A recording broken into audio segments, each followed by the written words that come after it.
Hi guys! Welcome back again to our YouTube channel, and today's video, my best friend does my makeup. Oh, tama ba yun? Ginagawa? So yun na nga po, meron tayong pupunta na event. Since hindi nga ako marunong mag-makeup at itong kapatid ko marunong mag-makeup dahil nga isa siyang teatro at dancer. Ba't yato ka din? Ba't di ka natuto? Eh kasi nga, nasanay kasi ako maging, alam mo, dependent sa mga makeup artist. Kasi hindi lang naman din ako teatro. Nagtitaping din ako, which is nasanay ako na may mga makeup artist doon. So yun guys, so si Breaks ang gagawa na ating makeup. Tignan natin kung mapapaganda niya ako. Mapapaganda? Alam mo, kung pangat ka na. Sabi nga ni Miss Catherine, kung pangat ka na talaga. I-enhance lang daw yung mukha mo. Pero kung maganda ka, i-enhance lang yung kagandahan mo. Ganun. So sinasabi mo nga pangit ako. Ano nga yung mga guys?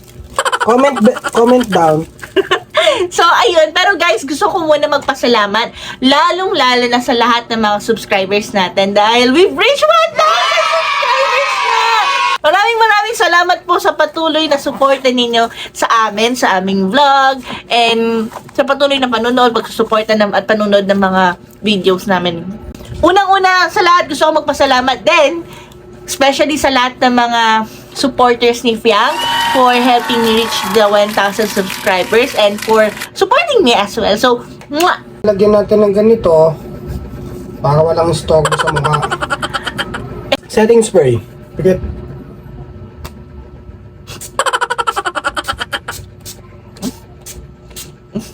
So, bukod sa pagiging dancer, paano mo, bukod sa kailangan yung matuto ng sarili nyo, paano ka natuto talaga mag-makeup? Oo, makakita ko dati sa makeup artist. Tagabuhat lang ako dati ng mga ring light, upuan, gano'n. Tapos tinuruan na ako na mag-hairstyle. Tinuruan muna ako sa hairstyle. Tapos after nun, kinailangan na turuan ako ng makeup para kapag maraming entourage, may katulong sila. Nagsimula na ako dahil sa foundation, gano'n. Tapos tinuruan ako pa paano tamang pagkilay. Tapos ayun.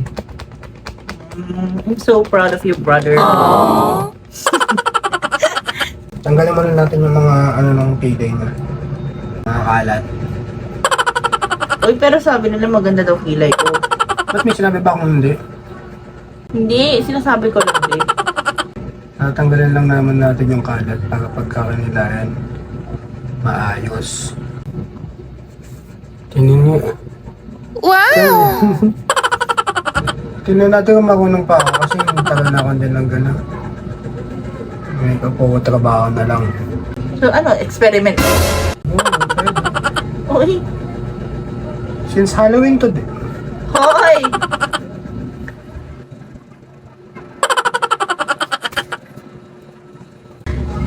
Para saan ba ito? Parang primer. Meron kasi ako pinapatry sa kanya. Kasi in-order ko lang sa Hindi naman ito foundation, di ba? Hindi. Primer na. Pero kung alam nyo guys, di ako gumagamit nito. Buti wala akong mga blackheads. Hello. Sa akin, Pero parang... meron akong blackheads dito sa ilong ngayon. Tingnan natin kung ito yung nabat. Ito yung So, syempre, may mga hinanda akong questions. Ang dami mo arte eh. Handa ka na ba sa mga katanungan? Sabi nga ni Piang, magpakatotoo ka. Malamang! First question. Hindi tayo parehong lumaki sa isang Bakit? bahay. What was your first impression? Ano yung first impression natin sa isa? Na like, syempre hindi pa tayo ganun close as magkapatid. Ganun. Ako talaga first impression sa'yo, matakaw ka. Hindi totoo! Ayun nga, matakaw ka. Tapos suplata nga. Attitude. Pero, Ano ba? syempre naghinay ako kung ayun yung first impression mo eh. So, ibig sabihin, is it true ba o hindi? Matangay ka pa rin naman. Until now. Pero pag nakilala mo siya, dun mo malalaman na ganun pala talaga siya. Ako naman, nung unang dating ko dito Wait lang kasi. Sa bahay. Ang unang ano ko na, ang first impression ko, hindi ka kasi pala imik. Tapos hindi ka namamansin. Yung parang, dahil nga parang nanibago ako sa bahay. Ayoko na maingay, ganyan-ganyan. Siya yung unang nag-comfort din. Kasi napansin niya na grabe yung anxiety ko na hindi ako makahinga. Ang impression ko talaga sa kanya, alam ko naman na talagang suplado to. Literal, kita niyo naman sa mga vlog, di ba? Nagsusuplado siya.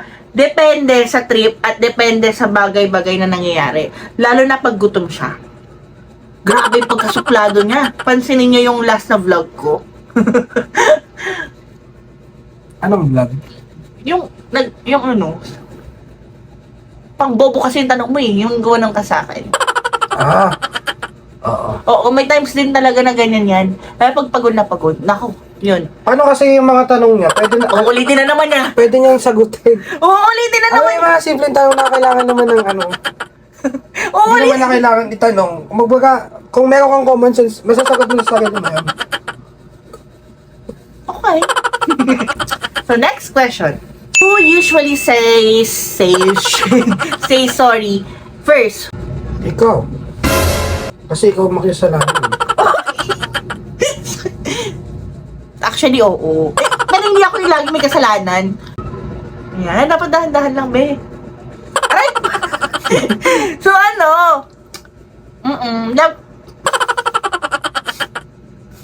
Lagi talagang ako yung una. Hindi kasi ako sanay. Kasi, Siyempre kasi sabihin ng mga iba dyan, mga lalaki, matataas ang pride. ganun naman talaga. Pero kasi, sa akin kasi, nasanay din talaga ako na, lagi ako nagsusorry kahit sa kaninong tao.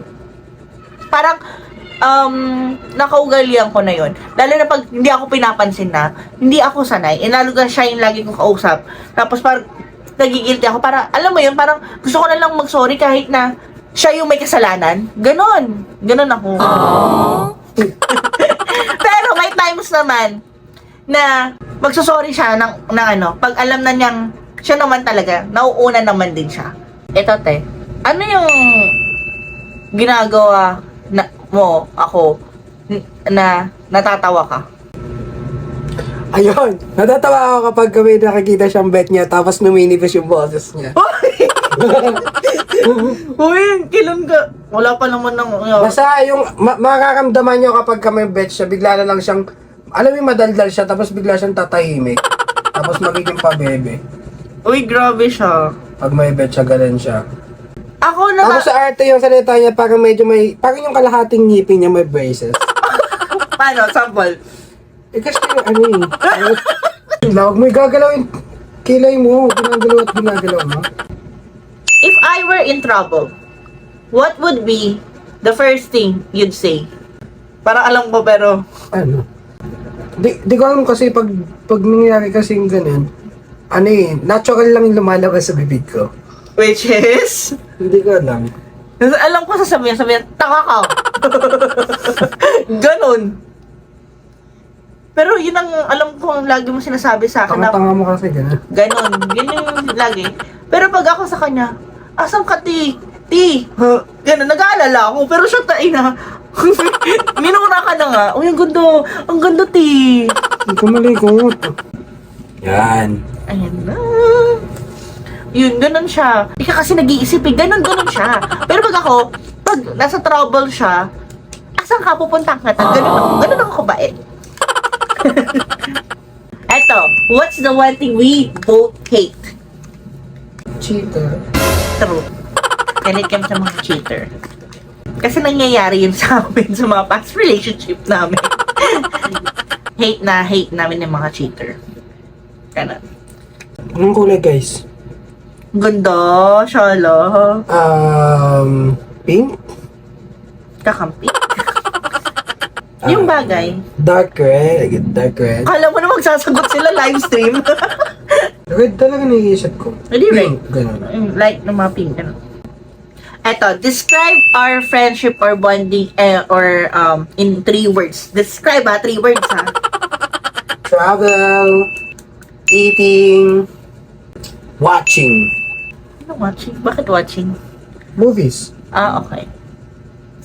Sa akin, travel, lifetime, and goal-getters. Oo, bongga. Kasi may mga plans kami, may mga goals kami na gusto namin maabot. Hindi lang para sa sarili namin, kundi para sa family. Okay, next question. This is a hard question. Are you ready? Yeah. What's something only you and I know about each other? Ang Ako, dami kasi. sa sobrang dami, hindi ko alam. Siguro, alam ko kapag may gusto siyang tao. Kung na may nabebetan siya. Sa ayaw, or di kaya may taong ayaw niyang kasama, or parehong ina-feel ko, or ano, isang tinginan na lang namin, alam na namin sa isa't isa na, goods ba to o hindi? Hindi namin kailangan magsalita. Yun yung sa akin. Hindi ko alam, hindi ko makapag-isip. Okay, next question. Dahil wala masagot si Brixton. What's the most annoying thing that I'm always doing as your best friend? Paulit-ulit yung tanong. Hindi agad. Hindi iba yun. Ay, yung may question. Eh, sagot mo? Oo. Ako yan. Pag nagsusungit siya, pag bigla-biglang, ayun, hindi ako pinapansin. Tapos yung pabago-bagong desisyon. Paano pa bago-bago? Pabago-bagong desisyon mo. If we were stop being best friends, what would be the dumbest reason why? Pag binastos mo si mama. Nakikuha kong binabaray. Hindi, syempre yung ano. Sa akin siguro, the reason why naging best friend ko pala siya, guys. Kahit kapatid ko siya. Ang dami ko na nagkaroon ng mga best friends. Most of them, parang nagamit lang ako, niloko lang ako, sinamahan lang nila ako kasi, alam mo yun, kailangan lang, ganon. Yung iba, for the sake na parang best friend lang, ganon. Ang iba kasi, ang one of the reasons siguro, na hindi na kami magiging, hindi siya dumb, kasi totoo siya, if i-idol na niya ako, ganon. Bakit? And literal na, Kasi tinakidor ka ng mga dati mong kaibigan. yun nga, yun yung reason ko. Yung kahit tipong magkapatid kami, hindi na kami mag-usap kahit nasa isang bahay, ganun. Kaya kong mag-cut off ng tao. Family, friends. What's something we've always wanted to do together but haven't done yet? Parang nagawa na natin lahat. Travel, no? Siguro bumili ng bahay. Wow! Hindi din sasabihin ko. Tingin sa taas. One thing kasi yung plan kasi talaga is the goal is to have a house. House dito sa Manila or dito sa Metro Manila or near Metro Manila and house dun sa Ilocos. Yun siguro. Te, if our friendship was a movie, what would it be called? Catch me if you can. Bakit catch me if you can? Ano yun? Basta iba yung story na. Mayroon ako next question. Alam ko may maaalala si Bix dito. And I don't know if i-reveal niya. What's one time you thought I was going to embarrass you in public? Ay, nalala ko na. Sa office. Sabi na eh. Nagkaway kasi kami noon. Tapos, kasi lagi mo sabi umuwi noon. Kasi nga, magtataksi kami pa uwi. Tapos sabi ko, umuwi ka mag-isa mo, ganito, ganyan. Tapos, pinuntahan ako, kumakain ako sa may sa may tao dito, KFC. Pinuntahan ako, biglang nagdabog, ang lakas. First time lang nangyari sa akin yun talaga. Tapos tinginan yung mga tao. Dahan-dahan talaga akong lumabas. Tapos, sinundan ko pa siya. Diba? Tapos lumalayo siya. Asa ko naman, inaaway ko pa rin, inisigawan ko pa rin siya, na parang paiyak na, ganyan. Eh, hindi ako sanay ng, yun na, talaga na kayo mini-reveal yun na alala. Sa akin naman, actually, yun din yung araw na yun, na parang na-embarrass ako nung sinigawan niya ako sa loob ng elevator. Kaya kami nag-away because of that. Because of that. Arte? Oo, nagsalita kasi siya. Ano ba sinabi niya? Di ba kasi kailangan lagi tayong magkasama kumain eh. Kumain ka mag-isa mo kung saan gusto. Gumanon siya, knowing na may mga colleagues ako nasa likod ko, tapos narinig ko nagtatawanan. So sa akin, na-trigger ako na parang, ewan ko ba na yan, away na kami through cellphone, through chat. Then, nag-message siya sa akin, tapos dun na. Dun na nangyari yung sinabi na, hindi ko naman sinasadya na mapalakas yung, pagkaglagap ako kasi ng wallet, tumunog kasi, hindi ko naman sinasadyang mahampas na malakas yung lamesa, kaya tumunog na malakas, kaya nagtingin ng lahat. Smile. Next question. Ano mamimiss mo pag wala na ako dito? Maingay. Wala na akong makakausap. Ang sakap ng tulog. Kasi wala maingay. Kasi sa kanya talaga ako nagsasabi ng mga deepest, darkest secret. So, kasi kapag hindi na kaya ng isip ko yung mga nangyayari, sa kanya ako humingi ng advice. Magaling kasi mag-advice si Briggs. Sobrang galing niya mag-advice. Wala kasi itong kinakatakutan. Boss nga yan eh. Joke. Gago ka. Basta alam, seryoso yun. Kahit sa office, pag alam niyang tama siya, Sa office naman, nagsasabi lang ako ng opinion ko. kaya nga, pero yun nga, parang At the end of the day, wala pa rin magagawa. yun, pero ang galing na mag-voice out kasi. Ang ganda nga ng ano eh, yung friendship namin na magkapatid kasi strong siya. Iba yung strength niya sa strength ko. Ayan. Wow! Ayan. So, you're ready naman natin yung sa hair. Okay. So, te, who's the bossier friend? Wala. Ako lang dapat ang boss. Sino ang bossy sa ating dalawa? Ako. Sino pa ba? Ikaw ba? Hindi ko napapansin kasi may times din kasi ako eh. Ako ang alpha.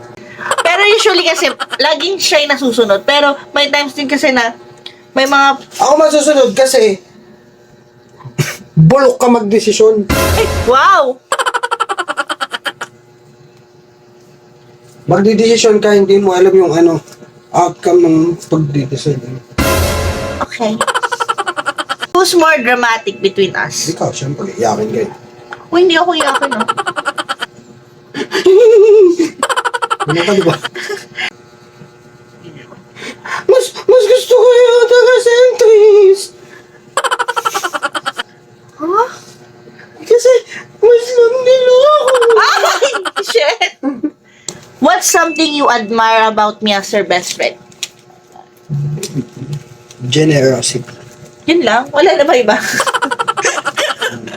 Nangangad ba eh? Caring. Ako naman, mas caring kasi siya in a different way. Kasi, more on sa kanya kasi, pagalit. Pero, iba kasi, kumbaga, you need to know the love language of all the persons that you know. And, ang love language niya kasi, yung the way niya pagsabi, alam mo yung pagpagalit siya, that's the way how he shows that he cares for you. Ganon. Kung paano kayo pinapagalitan ng mga magulang ninyo, big sabihin, mahal kayo. Yeah, totoo naman yun. Ano yung hindi mo ako mapapatawad? Pagiging considerate ako. So, hindi mo... hindi, kung ano yung hindi mo... so, hindi mo mapapatawad doon? Visit ka? Hindi ko matatanggap pagka nagkakonsent ka ng gano'n. Aray, ang sakit eh. Alam ko may galit ka pa sa akin. Hindi, kapag ano... Siyempre, pag nilabas mo yung mga sikreto, Same. kung magkaroon man tayo ng away, or kung magkaano man, sana yung secrets, mananatin yung secrets, kasi hindi natin alam kung magkakaayos pa tayo, or ano, di ba? Kasi kapag nilabas mo na yung mga sikreto na yun, parang winakasan mo na talaga. Totoo. So, hindi mo na binigyan ng chance na magkaayos. Ganun. What's a weird talent that I have that you wish you could do? Hindi siya talent eh. Yung pagsasalita mo. The way kung paano ka makipag-usap sa ibang tao. You know how to catch their attention. Akin hindi naman siya weird, pero I really... Though dati kasi guys, nagsasasayaw ako. Pero I'm not like 100% kagaling ni Bricks. Kasi si Bricks, sobrang galing sumayaw. Kahit na sinasabi niya hindi siya marunong sa hip-hop, there are times na he does dancing using TikTok na he didn't know na hip-hop siya. Tangina ko na nga magsayo ng hip-hop, di lang nga marunong mag-choreo. Okay, so, yun. Pero, yun. Magaling siya gumawa ng sayaw, ng choreo, ganun, na parang ang bilis niyang matutunan or lahat ng bagay. And, mostly, lahat ng mga talents talaga alam niya. He knows how to sing, dance, act as well. O, diba? Di na lang siya nag-boy band. Malit kasi. Hindi ko kasalanan. Pero, Kasalanan ni mama, hindi umanap ng matangkad na jojowa. It's my mama's fault. okay, so, ang dami na natin na-reveal sa isa't isa. So, that's it. So, sana natuwa kayo at mas nakilala nyo kaming dalawa. Huwag masyadong kulit na kulit, ha? Susuklan ko pa. Wag mo kang pangalan. Gusto mo ka na gumawa. Diba? Attitude. Tingnan yung mga siya, guys. Ayun yung mga kinakaya ng mga hairstylist, tapos makeup artist, yung pinapangunahan yung ginagawa ng ano. So, ayan. Ito na yung sitwasyon natin for today's video. Tapos na ang ating mga question and answer portion. Sana mas nakilala nyo kaming dalawa. Diba? Galing yung mag-ano. For the last portion, what will be your message to me? To your best friend?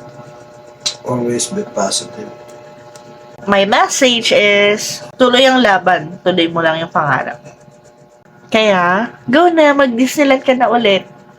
Ano ba? Ha? Mag-Disneyland ka na. Pupunta ka na ng Hong Kong, mag-work ka na doon. Kasi yun yung pangarap. Tuparin mo yung career mo. Since ako, natupad ko naman na. It's time for you to shine. And I'm happy kasi, ayan, I'm doing vlog right now. With you, the family, and the people who will be part of my vlog. So thank you so much to all my supporters, to our subscribers, people who supported us from the beginning and up to the very end. Siyempre walang mag-e-end.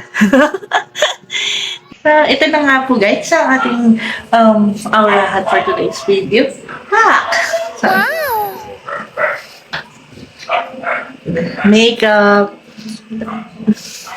the hair. So, ayun na nga guys. So, nakahulas na after na ng event. So, wala, kita pa rin. Medyo nabasa kasi nga naulanan. Thank you so much guys and I hope na nagustuhan nyo to. And syempre, yun, thank you so much sa kapatid kong to sa pag-makeup sa akin. Pinaganda ako ngayong gabi. Ako ang only princess nila doon. Thank you guys! Bye-bye!